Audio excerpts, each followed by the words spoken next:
Welcome to the exclusive interview of Pollinex Awards and Conference.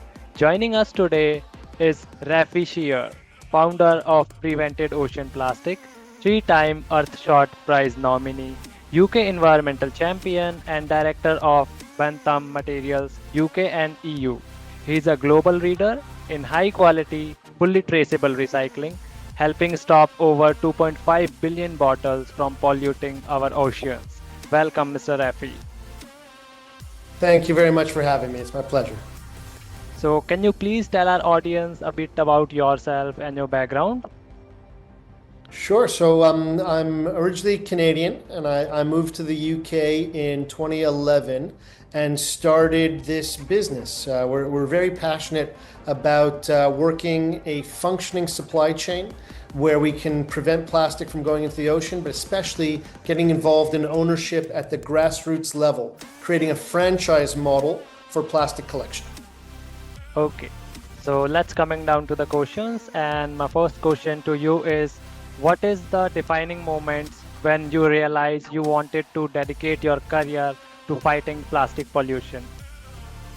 So, like many people in your audience, I've traveled quite a bit through this business. And actually, when I started in this business about 15 years ago, it was really so I can create a good career for my family, that I can make sure that I had the lifestyle and the basic things that most people need when they look for work.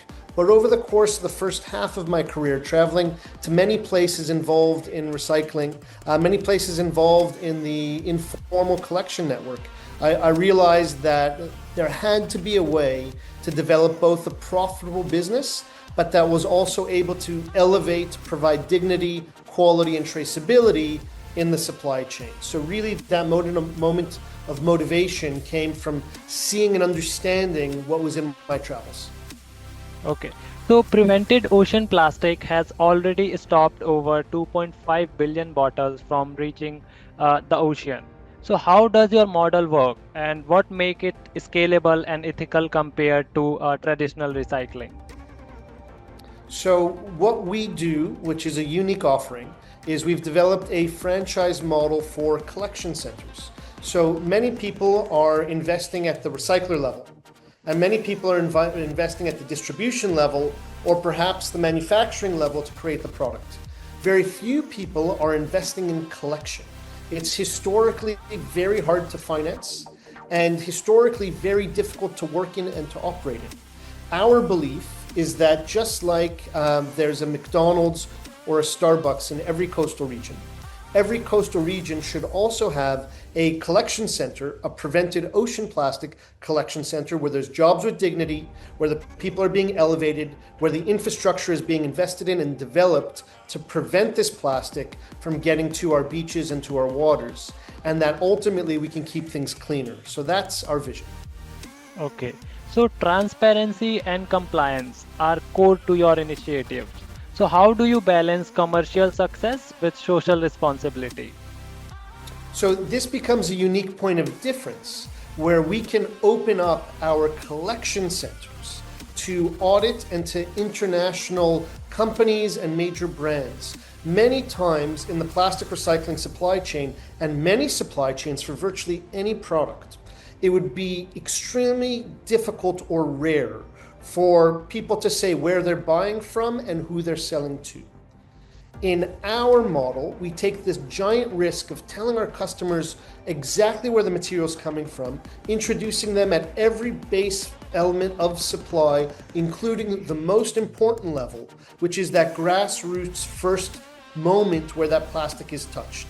Very often what will happen is that plastic will be bought and sold so many times until it gets to that European customer, until it gets to that customer in that developed nation.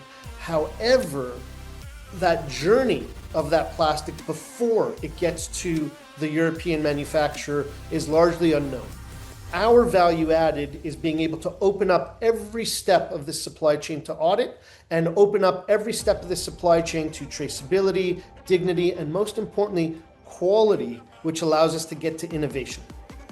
Okay, so prevented ocean plastic send over $1 lakh daily to buy plastic from coastal communities. That is incredible. What has been the biggest impact story so far that personally inspired you?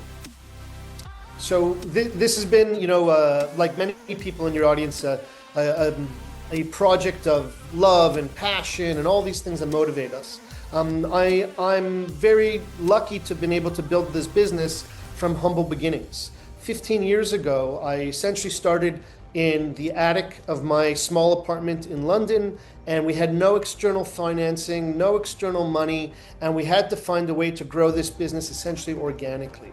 And I'm so happy to say that over the course of our journey, we're able to elevate beyond 50 million of turnover, which means that more than $100,000 a day is going to buy plastic, largely from coastal communities where the need is the greatest. This is not charity. It's not charity in any way, shape, or form. We've been able to bring infrastructure, a franchise model, and commercial engagement in coastal communities that need them most. So for me, being able to get there has been a real moment of revelation for the business, where about 5 years ago, where we launched this value-added brand, Prevented Ocean Plastic, allowed us to connect this grassroots work through that key moment to them being able to connect to consumers and products on shelves. Okay, so how do you see innovation in recycling evolving over next 5 years, especially with the initiatives like yours leading the way? So I think the idea of knowing where your plastic comes from is a huge part of the future. That's why there's over 800 products right now that carry the Prevented Ocean Plastic logo. That's why we're able to provide the plastic that goes into the water bottles that are in the Premier League now for certain teams. For example, like Crystal Palace, we're able to engage with huge value-added brands, that are out there to communicate with people who are forward thinking. This idea of knowing where your plastic comes from and providing your customers and your consumers and your brands with real traceability, real audit, real regulatory compliance, this is where we're going. I think where we're going to be 5 years from now is stepping away from what has been an out of sight, out of mind, hide the supply chain, into understanding that there's a just transition happening where actually supply chains are becoming exceptionally relevant in recycling, but also every supply chain out there. People are going to want to know where their car batteries are coming from, where the different elements going into their different products are coming from, and I think recycling is part of that. Yes. So if prevented ocean plastic achieve its full vision, so what does the world look like in 2030? So we're on a mission to win the decade. We believe that many corporate big businesses are trying to make their quarter, while our decision making is trying to win the decade. For us, the vision is really clear.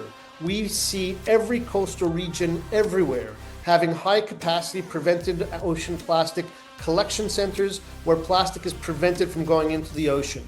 We see getting from about the 20 that we have now to 200 and 2,000 and beyond. So this franchise model really grows. Our collection centers, the small ones are 100 ton a month, the big ones are 500 ton a month, and we'd love to be able to get to 200 and 2,000 so every coastal region everywhere has access to infrastructure and proper plastic collection. Great. So what advice would you give to startups and young entrepreneurs entering the sustainability and recycling space today? So first thing is, everyone knows it's hard.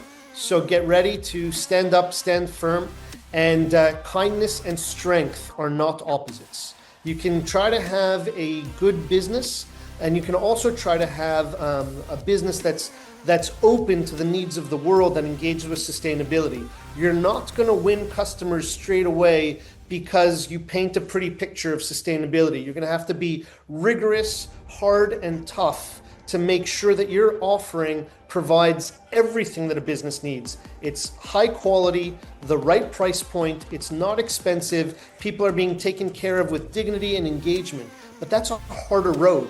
The easy road is to have a cost competitive product at the cheapest possible input costs. But in this case, your input costs are going to be harder, and your value proposition, your value offering is still going to need to be price competitive. You need to be kind and you have to be strong. You have to be both. Okay.